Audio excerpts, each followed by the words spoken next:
राधे राधे। आज मैं आपके लिए एक नई जानकारी लेकर आई हूँ निधिवन जी के बारे में। वृंदावन में निधिवन नाम से एक जगह है जहाँ भगवान श्री कृष्ण का प्राचीन मंदिर है। इस मंदिर और वन के बारे में कई सारी जनश्रुति प्रचलित हैं। कहते हैं कि यहाँ पर श्री कृष्ण रोज आते हैं और रात में रासलीला करने के बाद यहीं शयन करते हैं और सुबह होते ही चले जाते हैं। और जानते हैं इस अचरक भरी बातों का रहस्य। निधिवन के मंदिर में शयन आरती करने के बाद सभी श्रद्धालुओं को बाहर निकालकर मंदिर और निधिवन क्षेत्र को करीब 7 तालों से बंद कर दिया जाता है। ताला बंद करने के पहले मंदिर में गर्भगृह में भगवान के लिए नीम की दातून और पान का वीड़ा और लड्डू और श्रृंगार का सामान रख दिया जाता है। रात में यहाँ कोई नहीं आता, लेकिन फिर भी आश्चर्य की बात है कि 7 तालों में मंदिर को जब खोला जाता है सुबह, तो यहाँ पान चबाया हुआ होता, दातून की हुई होती है, लड्डू खाया हुआ होता और श्रृंगार का सामान बिखरा हुआ मिलता है। कहते हैं कि इस मंदिर के दरवाजे अपने आप ही खुलकर बंद हो जाते हैं, लेकिन यह किसी ने देखा नहीं है। हालांकि लोग इस संबंध में अपने अनुभव जरूर बताते हैं। मान्यता अनुसार इस मंदिर को तानसेन के गुरु संत हरिदास ने अपने भजन से राधा कृष्ण के युग्म रूप को साक्षात प्रकट किया था। यहाँ कृष्ण और राधा विहार करने आते हैं। यहीं पर स्वामी जी की समाधि भी बनी है। रात को यहाँ पर कोई नहीं जाता है। कहते हैं कि जिसने भी यहाँ पर रात कर रुक कर इस रहस्य को जानने का प्रयास किया है, वह सुबह बेसुध और आनंदित सा मिलता है। 2 या 3 दिन बाद उसकी मृत्यु हो जाती है।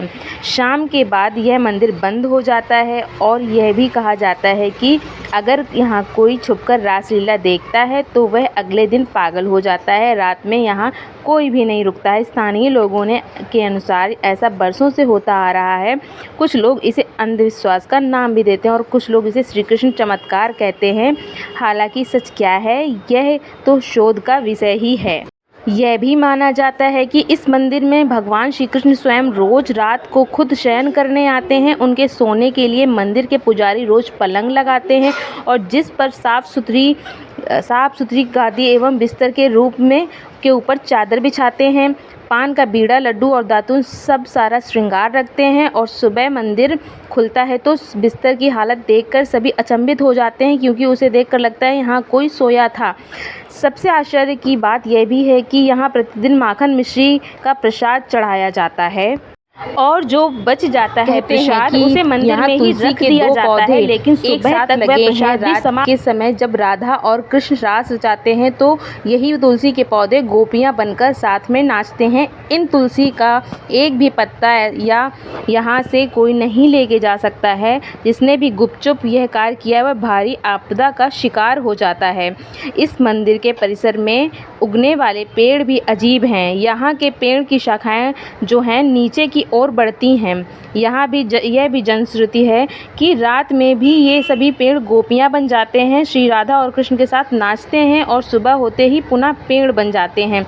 इन सभी पेड़ों को गोपियाँ ही माना जाता है।